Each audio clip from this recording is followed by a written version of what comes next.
የዘላለም ሞት በዘላለም ሕይወት የተዋጠበት እኛ በሱ ባለጠጋ እንሆን ዘንድ ሁሉ ያለው እርሱ ድሃ ሆነ። ለምን? በእርሱ ጥላሁን ባለጠጋ እንዲሆን የሚያደርጉትን አባቱ ኢየሱስ ያደረገውን ድግም ማንም የፈለገውን ይበል። በእግዚአብሔር ፊት አባቆ ዘላለም እኮ አለ። ሰባ ላይ ዓለም ሞኝ ይበል፣ ዘላለም ላይ እግዚአብሔር ክቡር ይበል። ሰይጣን መውጊያው የተሰበረበት የእግዚአብሔር መንግስት አገዛዝ የጨለማውን አገዛዝ ድል የነሳበት ይሄ ቀን ነው። በዘላለም ውስጥ ይሄ ቀን ብቸኛ። እግዚአብሔር እንደዚህ አይነት ቀን አልነበረውም። ከዚህ በኋላም እንደዚህ አይነት ቀን እግዚአብሔር አይኖረውም። ይሄ ቀን እግዚአብሔር የሰው ልጆችን ከዘላለም ሞት ወደ ዘላለም ሕይወት ከ6 ሰዓት እስከ 9 ሰዓት ባለችዋ ሞመንት ጎትቶ ያወጣበት። ክብር ለኢየሱስ ይሁን። ዘላለማችንን እግዚአብሔር የቀየረው ይሄ ቀን ላይ ነው። የዚህ ቀን ነውና እግዚአብሔር የሰውን ዘላለም የሚቀይር ቀን በጣም ጥሩ ካራክተር ሆነው የተገኙ ሰዎች እንዴት የተመሰገኑ ናቸው። የማይተካ ያልነበረ የማይኖር ብቸኛ ቀን ላይ ኢየሱስ ክርስቶስን ለመስቀል ሞት ሲሄድ ከኢየሱስ ክርስቶስ ጋር አብረው ያንን የመስቀል ሞት አብረውት ለመካፈል የተጓዙ ሰዎች በጣም እድለኞች ናቸው፣ የተመሰገኑ ናቸው። እንደኔ አይነት ወንጌሉን የሚያነብሰው ባነበበ ቁጥር በእነዚህ ሰዎች ይደሰታል። ስለ እነዚህም ሰዎች እግዚአብሔርን ያመሰግናል። አንዱ ይሄ የቀሬናው ስምዖን ነው እና ጌታ ኢየሱስ ክርስቶስ ተያዘ። ምዕራፍ 22 አካባቢ ጀምራችሁ ከቁጥር 63 ጀምሮ ወታደሮች መጥተው ኢየሱስን ያዙ እና ኢየሱስን ይዘው የተለያዩ ቦታዎች ላይ ፍርድ ቤቶች ላይ ካቆሙት በኋላ የፍርድ ስርዓቱን ጨርሶ ኢየሱስ ወደሚሰቀልበት እየሄደ ከፍርድ ቤቱ ወንበር እስከ መሰቂያው ባለችው መሃል ላይ የተገኘ ሰው ነው ይሄ ሰውዬ። ከዛ በፊት አታገኙትም ይሄን ሰውዬ። ኢየሱስ ከተሰቀለ በኋላም በወንጌላት ላይ አታገኙትም። ከተፈረደበት በኋላ ኢየሱስን ፍርዱን ተቀብሎ ፍርዱ ወደሚፈጸምበት ሲሄድ በፍርድ ወንበሩና በመሰቀሉ መሃል የገባ ሰው ነው የቀሬናው ስምዖን። እጅግ ግን ደግሞ ባለ ታሪክ ነው። የዚህ ሰውዬ ልጆች በማርቆስ ወንጌል ምዕራፍ 15 ላይ እስክንድሮስና ሮፎስ የሚባሉ በሮም ቤተ ክርስቲያን ላይ መሪዎች ሆነዋል። በኋላ ይሄም ሰውዬ አንጾኪያ ቸርች ላይ ተገኝቷል። በኋላ ታዲያ ደም የነካውን ኢየሱስን እንጨት ይዞ መቼስ ወደ ቤቱ አይሄድ እንዴ? በእምነት የተቀበልነው እኛ እንኳን ቤት ውስጥ አለን እንኳን ሪሊ ደሙን ነክቶ እና ይሄ ሰው ድንገት ነው ባይዘው የኢየሱስን መስቀል ልሸከም ብሎ አይደለም የመጣው። ከገጠር ነው አይደለም የሚለው መጽሐፍ። እኔ ሉቃስ እንዴት ገጠር እንዳላት አላቅም። ቀሬና ማለት እኮ ኖርዝ አፍሪካ እዚህ አሌክሳንድሪያ ግብጽ ነው ረድ ብላ ሊቢያ እኮ ነው። ሊቢያ ገጠር ነበር ድሮ እና ትሪፖሊ ምናምን ገጠር ነበርና አንድ የቀሬናው ስምዖን የሚባል ሰውዬ ከሊቢያ ከዚህ ከኖርዝ አፍሪካ ነው የሄደው። ኦብቪየስሊ ሊሄድ የሚችለው የፋሲካ በዓል ሊያከብር፣ የፋሲካ በዓል ስለሆነ በዓል ለማክበር ነው የሚሄደው። የቀሬና ሰው ቢሆንም ምናልባት ግን አይሁዳዊ እዛ ተወልዶ ያደገ ሊሆን ይችላል፣ ግን አይሁዳዊ ሊሆን ይችላል። እና ይሄ የቀሬናው ስምዖን መጥቶ የፋሲካ በዓል ለማክበር ሲታደም ከተማው ላይ ያለ ወትሮ እንደ ሰንበት ፋሲካ ሊሆን ያለ ወትሮ ከተማው ተረብሿል። በጣም ይሄ ጉድ ፍራይዴይ ነው፣ ራት የሚበላበት ቀን ነው፣ በጣም በጎ የሚባለው ቀን ነው፣ ፌሽታ ነው። ኔክስት ዴይ ሰንበት ስለሚገባ ቀድሞ ቶሎ ነገር የሚጨራርሱበት ቀን ነው። እና የቀሬናው ስምዖንም እሱን ለመፈጻጸም ብሎ ወደ ቤተ መቅደሱ አካባቢ ሲመጣ ትንሽ ተተረማምሷል ከተማው። ምንድነው ዛሬ እዚህ ከተማ? እኔ እንግዲህ በየዓመቱ ሊመጣ ይችላል ይሄ ሰውዬ። እስክንድሮስና ሮፎስ የሚባሉ ልጆች ካሉ ትልቅ ሰው ነው ማለት። ስለዚህ ዛሬ የመጀመሪያው ላይሆን ይችላል እና በየዓመቱ ሲመጣ እንደዚህ አይነት ነገር አጋጥሞት አያውቅም። ዛሬ ምንድነው ብሎ እንግዲህ ሲመጣ እግዚአብሔር የዘላለም ሕይወት ሊሰጥ እሱ በየዓመቱ እየመጣ ከቀሬና እየመጣ የሚያከብረውን እውነተኛውን ፋሲካ ዛሬ ሊያገኘው እና እሱ ጠቦት ምናምን ደግሞ ኑሮ ትንሽ ደከም ያለ ከሆነ እርግብ ዋኖስ ምናምን ይዞ መጥቶ ነው የሚያቀርበው መስዋዕት። ዛሬ ደግሞ እውነተኛው የፋሲካው በግ ሊሰዋ ነው። አንድ ኢየሱስ የሚሉት እዚህ ናዝሬት አካባቢ ተወልዶ ቤተልሔም አካባቢ ተወልዶ ናዝሬት ያደገ ኢየሱስ የሚሉት አንድ ዝነኛ ትልቅ አገልጋይ ነበር ሰሞኑን። እሺ እሱም ደግሞ በስብከቱ መካከል ብድግ ብሎ እኔ እግዚአብሔር ልጅ ነኝ አለ። ታዲያ እንዴት የእግዚአብሔር ልጅ ነኝ ይላል ብለው በዛ ዘመን የነበሩ የሕግ መምህራን በሮማውያን ነገስታቶች ፊት አቅርበው እነ ሄሮድስና እነ ጲላጦስ ሞት ፈረዱበት። እሺ አሁን የሱ የሞት ፍርዱ ሊፈጸም ነው እያሉ እያወሩለት በመካከል ድንገት ብቅ አለ እና እያወሩለት ነው። የትኛው ነው እሱ ብሎ ብቅ ሲል ጸጉረ ልውጥ ነው። ጸጉረ ልውጥ ነው ማለት አፍሪካዊ ከሆነ ትንሽ ከለሩ ደብዘዝ ሊል ይችላል። የገጠር ሰው ነው። አይ ቲንክ አንዳንድ እንትኖችን ደግሞ ሳነብኔ ፊዚካሊ ጎላ ያለ ነው ይላሉ እና በደንብ ከፍ ያለ ነው። ምክንያቱም ኢየሱስ የተሸከመው አንዱ የክሮስ ባር ነው የተሸከመው። ሙሉ መስቀል አለ የተሸከመው አንዱን ባር ነው። አንዱ ባር ብቻ 56 ኪሎ በላይ። ኢየሱስ ደግሞ ሳይበላ ነው ውሎ ያደረው። ደም እያንጠባጠበ ነው ሲጸልይ ያደረው። ሳይበላ ወርዶ እራት የበሉት እነሱ ናቸው፣ እሱ አልበላም። ይኸው ስጋዬ ብሎ ነው ያበላው፣ መች በላ እሱ። ይኸው ደሜ ብሎ ነው ያጠጣቸው፣ መች ጠጣ እሱ። በጣም ሲቃይ ውስጥ ነው ያለው። ባለፈው እንደነገርኳችሁ በቀን 3 ፍርድ ቤት ነው የቆመው እና ፊዚካሊ በጣም ደቋል። ይሄንን እንጨት ሲሸከም ነው ያገኘው። ስለዚህ 40ውን ተገርፏል ማለት ነው። ደሙ እላዩ ላይ ነው ያለው። ስምዖን ሲያገኘው ባይዘው ኢየሱስን መሬት ላይ በደህናው ተአምር የሚያደርገው አይነት አይደለም። ይሄኛው ኢየሱስ በጣም በሲቃይ ውስጥ ነው ያለው፣ ጣር ውስጥ ነው ያለው። ሮማውያን በእነሱ ባልሆነ ስርዓት ኢየሱስን ሊሰቅሉት ነው። መስቀል ሮማውያን አዶብት አድርገውት ነው እንጂ የሮማውያን አይደለም፣ የፔርሺያውያን ነው። ሮማውያን እየገረፉ 40 ገርፎት የለም፣ የሮማውያን እሱ ነው። 40 ገርፈው ቡጭቅጭቅጭቅጭቅ አርገውት ሰውየው ቶሎ እንዳይሞት ያደርጉታል። ባይዘዌ ስሎ ዴዝ ነው፣ ግን ማክሲመም ፔን ነው። ቶሎ ከሞተ አይቀጣም፣ ቶሎ እንዳይሞት ነው ቅጣቱ። አንዱ ፓርት ቶሎ እንዳይሞት። ለምን? ሎንግ ሰፈሪንግ። አሁን ያንን የሮማውያንን ማክሲመም ቅጣት ተቀብሎ ቀጥሎስ የፔርሺያውያንን ደግሞ ሊቀበለው ነው። ቱ ደ ማክሲመም ሰው የሚደርስበትን ሲቃይ በሙሉ ኢየሱስ ተሸክሞ ስምዖን አየው። እንደዚህ የእግዚአብሔር ልጅ ነው፣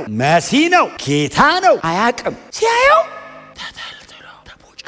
ሰውነቱ ላይ ልብስ የለም፣ ኔክድ ነው። እናንተ ብትሆኑ ስምዖን ብትሆኑ ከሰው መሃል ድንገት እንደዚህ ብቅ ብላችሁ ኢየሱስን ብታዩት ማለት ፊት ለፊት ላይ የለም ሰውየው። ፊት ለፊት ላይ የሮም ወታደሮች፣ የሚጮህ ሰው፣ የሚያለቅሱ ሴቶች ደረታቸውን እየደቁ የሚጮሁለት ለኢየሱስ ይጮሃሉ። ምናልባት አገልግሎቱን የተካፈሉ መሲህ ነው ብሎ አይደለም እኮ የሚጮሁለት። ምናልባት ልጇን ፈውሶላታል፣ ኮምፓሽኑን ያውቁታል። ምናልባት እንጀራ አብዝቶ አብልቷቸዋል። ይሄንን የተካፈሉ ሰዎች ሊሰቀል እኮ አይገባውም፣ ይሄን የመሰለ ጥሩ ሰው ነው የሚሉት የእግዚአብሔር ልጅ ነው ማን ይለዋል? ደረታቸውን እየደቁ የሚከተሉ የሚያለቅሱ ሴቶች አሉ። ኢየሱስ የተቀበለውን ይሄንን የሮማውያኑን የጅራፍ ሲቃይ ባይዘው ሴቶችና የሮም ጀነራሎች አይቻልም፣ እንደዚህ መቀጣት አይቻልም። የሮም ጀነራል የፈለገውን ነገር ቢያደርግ የሮም ጀነራል በዚህ አይነት መንገድ አይቀጣም። ቀጥሎ ሴቶችን እንደዚህ መቅጣት አይቻልም። ኔክ ዳርጎ እንደዚህ አይቀጣም። የአገሪቱም ትልልቅ ሰዎችም እንደዚህ አይቀጡ። አይሁዳዊ ነው፣ ቀጥሎ ይቀጣ ተብሎ ተላልፎ ነው የተሰጠው። ከዛስ አባቱም ተስማምቷል። ይሄ ፓኒሽመንት ለኃጢአት ነው፣ ለልጁ አይደለም። አብ እኮ ልጁን እየቀጣ አይደለም። ኃጢአት ተሸክሞ ኢየሱስ ስለ ኃጢአት የሚሆነውን ክፍያ እየከፈለ እንጂ አብ ልጁን እየቀጣ አይደለም። አብ ኃጢአትን ነው የሚቀጣው፣ ልጁ ኃጢአትን ተሸክሞ ነው ዋጋ እየከፈለ ያለ እና የገሬ ነው ስምዖን አየው። ጠጋ አልቻለም። ታውቃላችሁ፣ አይቶ ኧረ እኔ ለበዓል ነው የመጣሁት ብሎ እንደሌላው ተመልሶ አልሄድም። ጠጋ አለ። ጠጋ ሲል ና አሉት የሮሞተሪ ና አንተ የሌላ ሀገር ሰው ነህ፣ አለባበስ ራስህ ያስታውቃል። የገጠር ሰው ያስታውቃል እንዴ? እናንተን አይመስልም። ና አለው። 800 ማይል መጥቷል ይሄ ሰው። 800 ማይል ማለት ምን ማለት ነው? ከቀሬና አሁን ኢየሱስ እስከ ኢየሩሳሌም 1300 ኪሎ ሜትር 1300 ኪሎ ሜትር ነው መጥቶ ድንገት ነው የመጣው።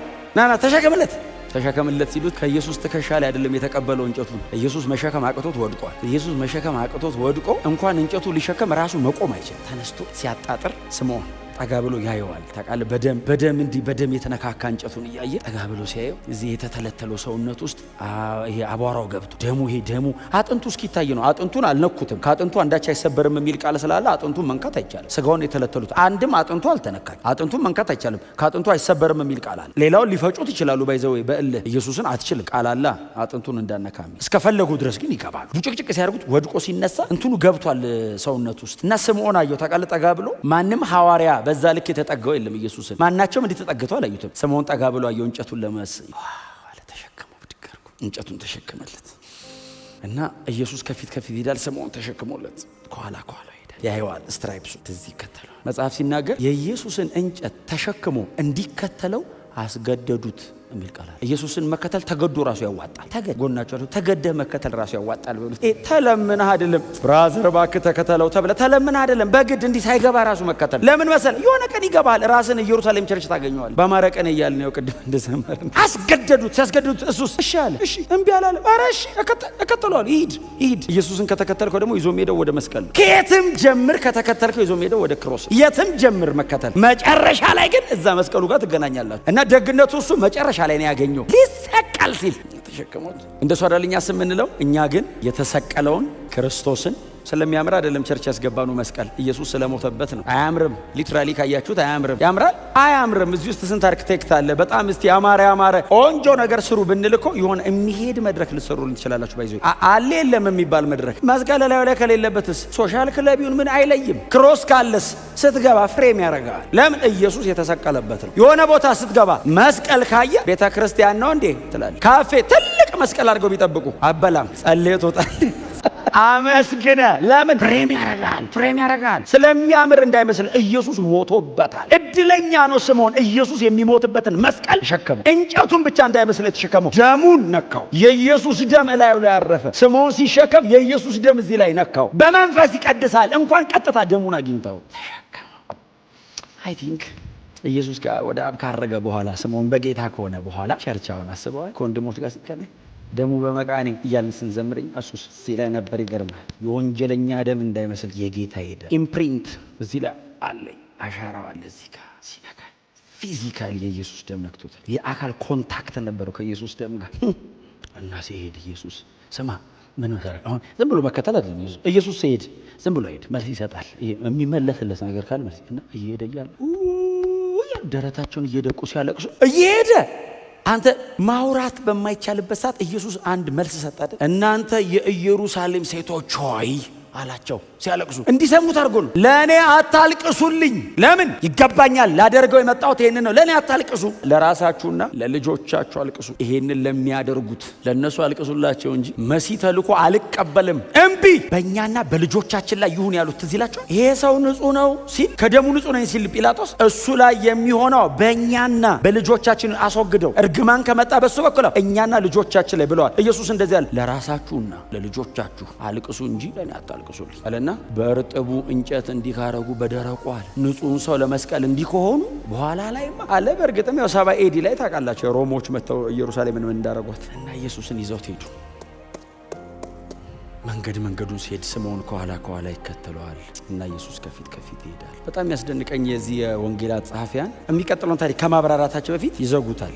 ኢየሱስን ወስደው ሰቀሉት ይልና ከዛ ቀጥሎ ደግሞ ማብራሪያ ሰቀሉት ሲል ቴዎፍሎስ የመጽሐፉ አድማጭ ቴዎፍሎስ ነው ሲያነበው ቁጥር 33ን በግራና በቀኝ አድርገው ኢየሱስን ሰቀሉት። ሁለት ሰው በግራና በቀኝ አድርገው ኢየሱስን ቴዎፍሎስ እየሰማ ነው ባይዘ እያነበበ አይደለም። ቴዎፍሎስ ትክክለኛ ቃላቶቹን ካያቸዋቸው እያነበበ አይደለም እየሰማ ነው። ቴዎፍሎስ የሉቃስ ወንጌልና የሐዋርያት ሥራ አድማጭ ተደራሲ እሱ ነው እና እየሰማ ነው። እሺ ይሄ የቀሬናው ስምዖን የት ነው ያለው ይላል። የቀሬናው ስምዖን እንጨቱን ተሸክሞ ተከተለው ምናምን ሲባል የት ለምን መሰላችሁ? አሁን ይሄ ወንጌል የተጻፈው መቼ መሰላችሁ? 63 ኤዲ ነው። ኢየሱስ የሞተው 33 ኤዲ ነው። ከ30 ዓመት በኋላ ማለት ነው። ስለዚህ ቢያንስ 63 ኤዲ የተጻፈበት ዓመት ላይ እንኳን ቢያገኝ ኢየሱስ ወደ አብ ካረገ ራሱ ከ30 ዓመት በኋላ ነውና የቀሬናው ስምዖን እንደዚህ ኢየሱስን መስቀሉ ተሸክሞለት ተከተለ። የት ነው ያለው ቀሬናው ስምዖን ብሎ ሲጠይቅ ሉቃስን ምናልባት ካገኘው የት ነው ያለው ሲለው አንጾኪያ ቸርች ቤተሰብ ነበረው ሲለው እኔ ጴጥሮስ ብዙ አልነገረኝም። ማርቆስ ግን ከማቴዎስና ሉቃስ እንደ መሰረት የተጠቀሙት የማርቆስ ወንጌልን ነውና እኔ የማርቆስ ወንጌልን አንብቤዋለሁ ቀድሜ።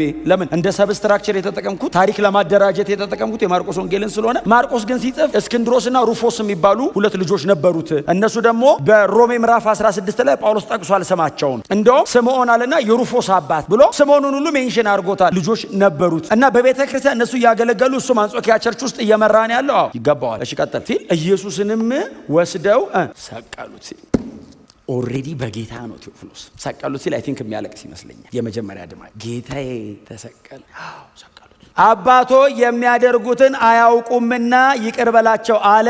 እነርሱም ልብሱን በዕጣ ተከፋፈሉት። አይደለም ይላል ኢየሱስ ለአዲስ ኪዳን ደቀ መዛሙርት ፓተርን ተወለ። ጥላውን እንዲህ ያደረገ ነው መኖር ያለበት የሚል ፓተርን ነው። ለገዳዮቹ፣ ለሰቃዮቹ፣ ለሚያዋርዱት እላዩ ላይ የነበረች ጥቂት ልብስ ነበረች። እሷንም ገፋ አወለቁ። ፉሊ ኢየሱስ ላይ ያለው ልብስ በሙሉ አወለቁ። እኛ በሱ ባለጠጋ እንሆን ዘንድ ሁሉ ያለው እርሱ ድሃ ሆነ። ለምን? በእርሱ ጥላሁን ባለጠጋ እንዲሆን፣ የህይወት ባለጠጋ እንዲሆን፣ በጽድቅ ባለጠጋ እንዲሆን እግዚአብሔር በሚያስፈልገኝ ነገር በሙሉ ጥላውን ሊሞላው ልጁን ባዶ አደረገው። ኢየሱስ ስለ ሰው ልጆች ሁለንተናውን ሰጠ ማለት ነው። ሀብቱን ሰጠ። ኢየሱስ ህመም ኤክስፔሪየንስ እያደረገ ነው። ለምን? በእርሱ ቁስል እኔ ደህና እንደሆን። ምንም ሉዝ የሚያደርገው እኔ ጌን እንዳደረግ ነው። አልቲሜትሊ ህይወት ሉዝ አደረገ። ሞቴን ወሰደ፣ እኔ ህይወት ጌን አደረግ። በክርስቶስ የሚባል መጣ እኔ ጋር። ጥላውን ዋናው ኃጢአተኛ፣ ወንጀለኛ፣ ሞት የሚገባው በእግዚአብሔር ጽድቅ ፊት መቆም አይችል የሚለውን በሙሉ ኢየሱስ ወሰደውና ኢየሱስ የእግዚአብሔር ልጅ ነው የሚለው ልጆች የሚል ተበተነ ላያቸው። ከዛ ቀጠለ። እሱን ሰጠ፣ ሁሉን ነገር ሰጠ። በመስቀል ላይ ይህንን ልመና ይለምናል። እነሱ ይህን ሲያደርጉ ገርፈውታል፣ ወግተውታል፣ ሁሉን ነገሩን ወስደውበት። ከዛ ደግሞ ምን ይላቸዋል? ህይወት ቀርቶኛል ልስጣችሁ። እስካሁን የወሰዳችሁት አያድናችሁ። የእናንተን ሞት አምጡና ህይወት ደግሞ ወሰዱት። የሚያደርጉትን አያውቁ አባቱ ይቅር በላቸው። ፓተርኑስ ይሄ ነው። ፓተርኑ ኢየሱስ ያደረገውን ድገሙ፣ አሜን በሉ። ማንም የፈለገው ሊል ይችላል። ማንም የፈለገውን ይበል። በእግዚአብሔር ፊት አብሮ አይቆም። ዘላለም እኮ አለ። ሰባ ላይ ዓለም ሞኝ ይበል፣ ዘላለም ላይ እግዚአብሔር ክቡር ይላል። ክሮስ ምትክ ኢየሱስ ተካል። ክብር ለዘላለም ለስሙ።